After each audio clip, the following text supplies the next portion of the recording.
Good morning, Eagle Nation. My name is Colton Boston. I'll be breaking down rosters, arenas, and more for this year's Winter Olympics Men Ice Hockey Tournament.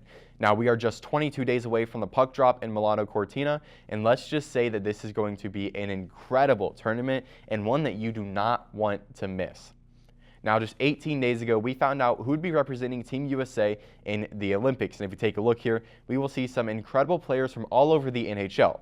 Now, back in June, Team USA announced 6 of its players, with forwards Jack Eichel, Austin Matthews, Brady Tkachuk, and Matthew Tkachuk, along with defensemen Charlie McAvoy and Quinn Hughes.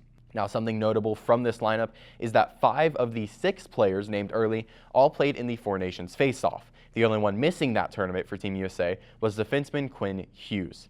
Now, as we keep looking down the roster, you will also see some incredible forwards like Matt Boldley, Kyle Connor, Dylan Larkin, Jake Gunsel, Clayton Keller, and Tage Thompson. Now, for defense, Team USA has picked up Brock Faber, Seth Jones, Zach Werenski, and in goal, Team USA has kept its same goalie roster to Four Nations, as representing Team USA will be Connor Hellebuck, Jake Ottinger, and Jeremy Swayman.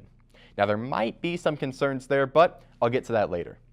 Now, who else is going to be Team USA's rival than Team Canada? Let me just say that this team is going to be a hard one to beat, with a team including incredible players like 3-time Stanley Cup winner Sidney Crosby, 5-time Art Ross Award winner Connor McDavid, first in NHL's goals scored this season Nathan MacKinnon, along with Brad Marchand, Macklin Celebrini, Mitch Marner, Sam Reinhart, Cale Makar, and Josh Morrissey. And what a roster that is, but it doesn't end there, as Team Canada's netminders will be Jordan Bennington, Darcy Kemper, and Logan Thompson.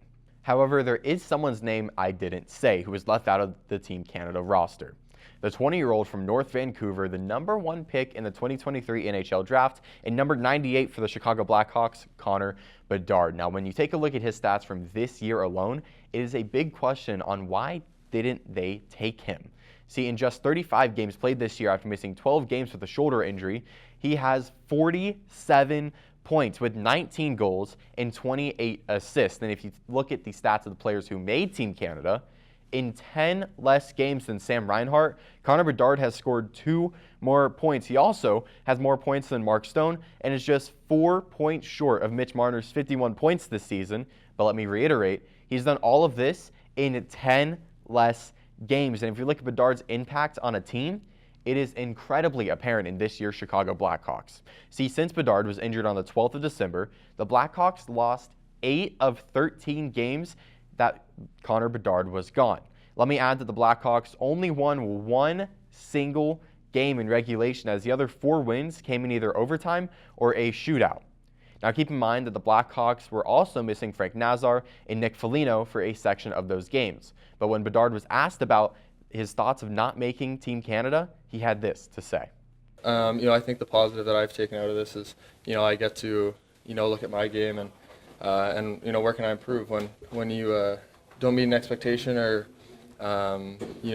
meet one of your goals. And I think, the only thing to do is look in the mirror and, see where you can get better. So that's a exciting opportunity for me. And at the end of the day, the players pick the team and how you play. And obviously, I feel like I was playing well, but of course I want to make it. Now, a point that someone could bring up is that Team Canada would rather get a player that has more experience. And while I think that is a good point, let's go back to Team Canada's roster, where they picked up a 19-year-old Macklin Celebrini, who is the #1 draft pick in 2024.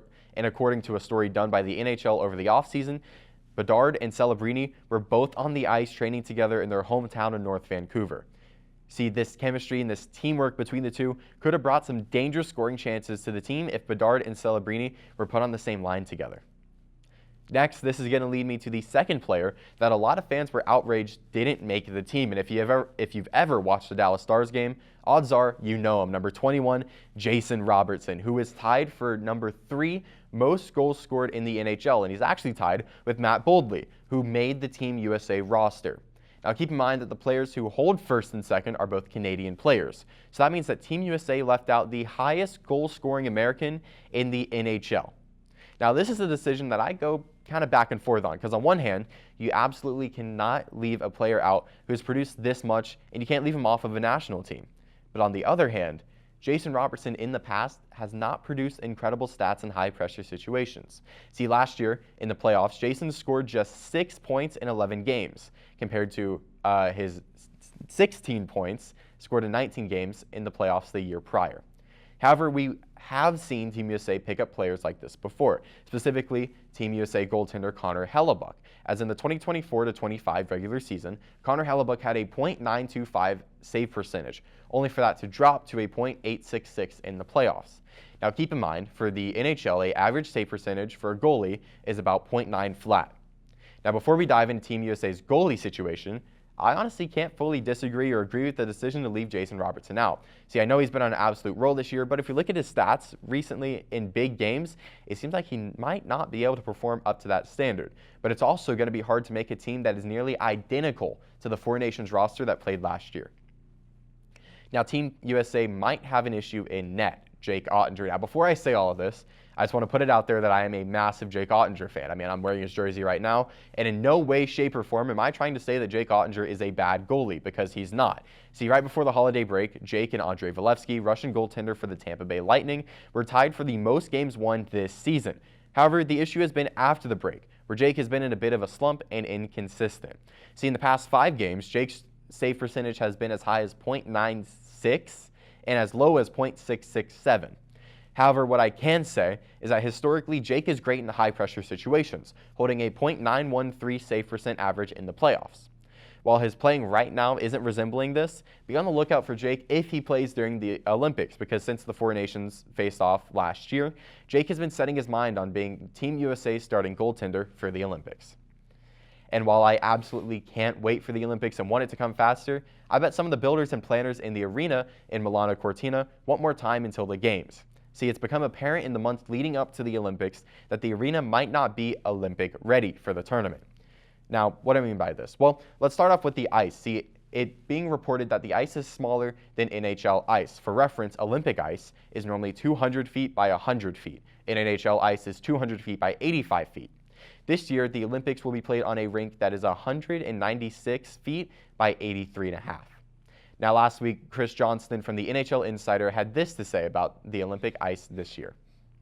It's not going to be up to a standard you'd probably expect in an AHL behind the scenes rink, let alone an NHL one.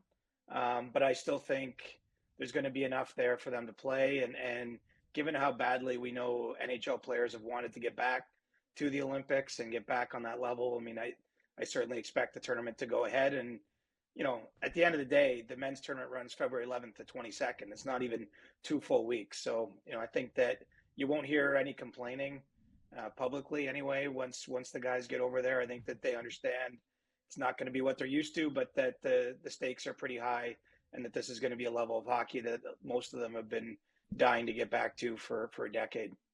And for reference, when he mentioned the AHL in the video, the American Hockey League is a step below the NHL, where players are developed. The stadium was also supposed to support 14,000 fans when it was first planned, to now only support 11,000 now that construction has been ongoing. Pictures and videos have also surfaced of the arena, of player locker rooms not being finished, and a jumbotron so small that it was reported that players weren't able to read the time left in the period. The International Ice Hockey Federation and the Olympics believe that this stadium will be safe for players and fans to play on in less than a month. But NHL Deputy Commissioner Bill Daly stated that if the arena was deemed unsafe, the players would not be traveling to the arena. Now, it is looking good that the Ice Hockey Olympics will be happening this year. So, who do you think will win? Or who do you feel like was left off of a team? Let us know on Instagram. We have a few stories uploaded for the next 24 hours to hear what you think about this year's Men's Hockey Olympics.